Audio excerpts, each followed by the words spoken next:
Hello, trombone friends. This is Matt Neese coming to you from Shenandoah Conservatory in Winchester, Virginia. It's time once again for the All Virginia Band and Orchestra Auditions, VBODA, coming up at the end of February.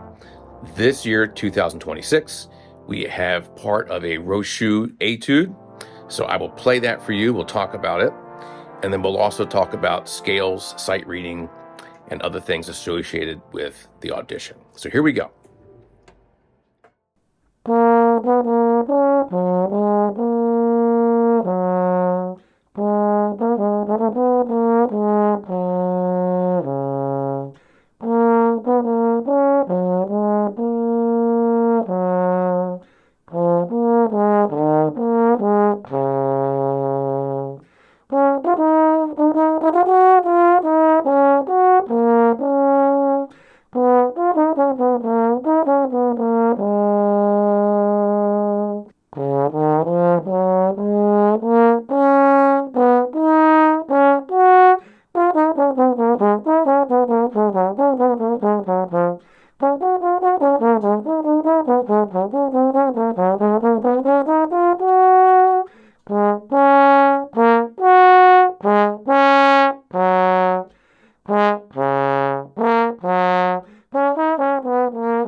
So looking at this etude, in the third measure, there's an ornamentation going to the B natural. You have a G sharp and an A sharp.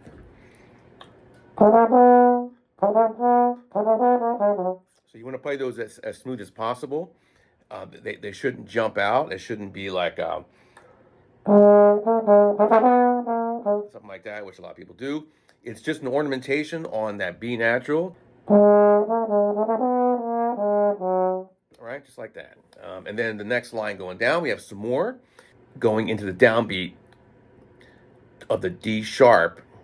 We have an E sharp. So it's an F natural going down the third. So if you utilize a natural slur, just use the F and 4. So coming off of that, just like that. Of course, you can go to first, but you're moving the slide a lot more, and you have to tongue it. So if you use 4, it's a nice natural slur, and it's nice and smooth. And then right after that, we have yet another ornamentation. So once again, if I use my E sharp in 4, and then I'm going up to 3 for the F sharp, right, I can make that nice and smooth. And of course, I can still go to first. The less motion of the slide, and if you can utilize natural slurs, it's going to be easier, it's going to be smoother. Next line down, there's a fermata, and I think I played a little vibrato in that line. Right, and I definitely used the A sharp and 5 for that, and I natural slurred right down. And then coming out of that, this line slows down and it goes into an odd tempo.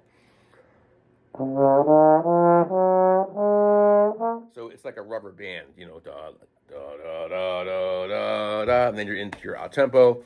I think when we got to the odd tempo where it's marked, I kind of rubber band that a little bit. It took me about to the end of the measure to get into the odd tempo. So that whole little area there just kind of slowed down, and then as I got into it. And then next line down, there's a big old breath mark, and that is, it's like a pause, sort of, where you take a breath, and it's okay to take a little break, a little breath in there, and the time just hiccups a little bit. That's the way it's supposed to be. You can try to play exactly in time, but you're going to be cutting off one of the notes, and you can do that as if you want to. It's your choice. I chose to take my breath and take my time. Coming down the last line, there's a big old crescendo going to the end. And then on the last line, I definitely did natural slurs coming down. I like that, so I did that. And I may have slowed down the hiccup, especially the second to the last note of a line. You don't want to rush that note. And there's a couple places where you just pull back a little bit and give the note a little bit of length, like right there on the very end. I don't think of positions as being alternates. I just think of better choices for the moment. So looking at the very first bar, I'm playing my first note in first. It's kind of like I'm grounded there. But then I'm going to use as many better choices as I can.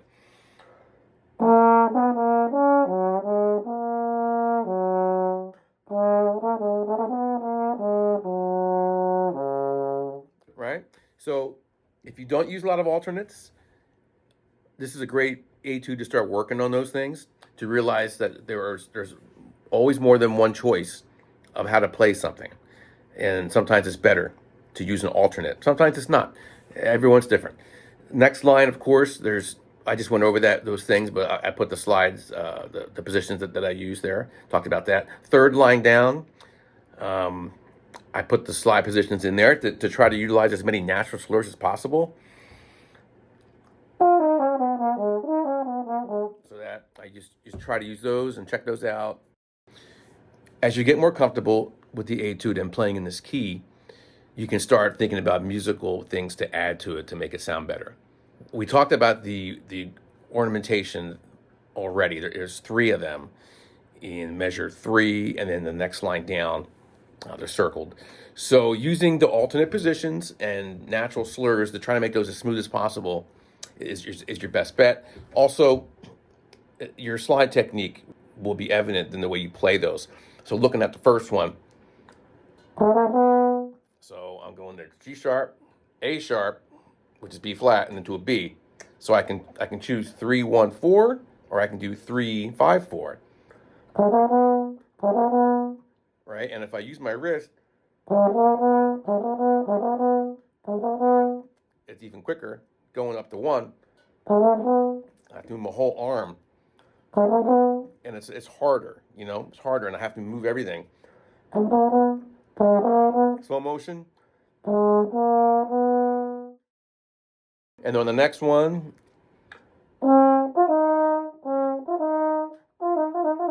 see my wrist?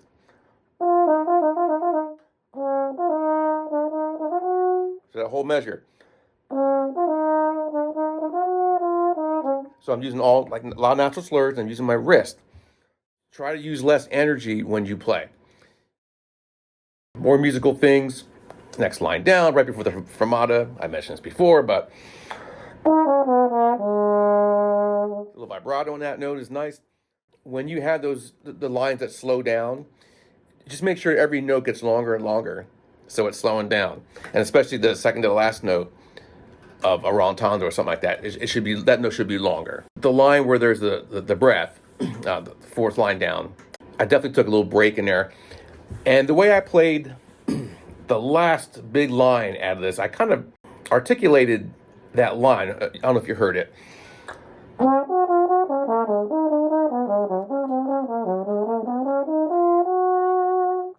The C sharp as my downbeat, and then a group of 3, another group of 3, then 3, and again 3.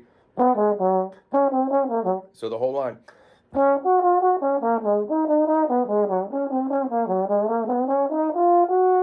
And then I hang on that E sharp just for a second before that F sharp. Your etude is 30% of your score. Sight reading is 30%. Major scales are 20, and your chromatic is 20. So you need to approach every event equally, and you got to do the best you can on all of them, because if you do really well on something and bomb the other, it could really tank your overall score. And there's the form that you need to play them with, and here's the list of what's 1 octave and what's 2 octave. I get a question a lot is I can't play the 2 octaves. Just play the 1 octave. Just do what you do and do it well.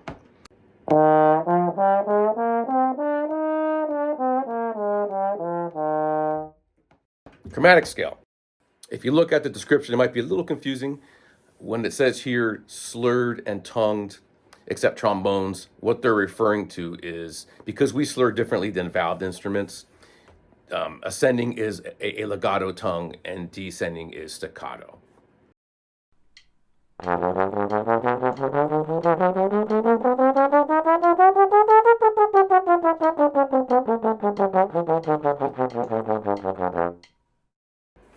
The last element of your audition will be sight reading, and it's 30%, just as much as the Etude, so you need to take it seriously.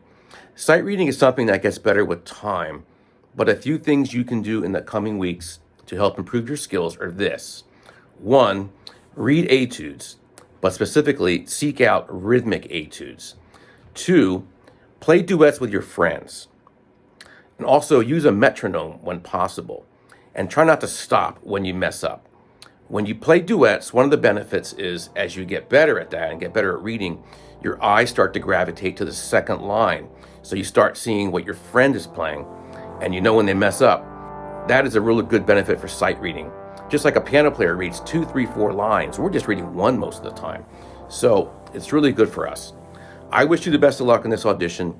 Feel free to reach out to me if you have questions. I'm easy to get a hold of. If you want to send me an audio file or a video of you playing your audition work, feel free. I'll be happy to get back to you. Come out and see us at Shenandoah Conservatory. We have Trombone Day in March. We have some exciting guests coming out. We also have a trombone choir concert and lots of things happening at the conservatory. I look forward to seeing you, and best of luck to you.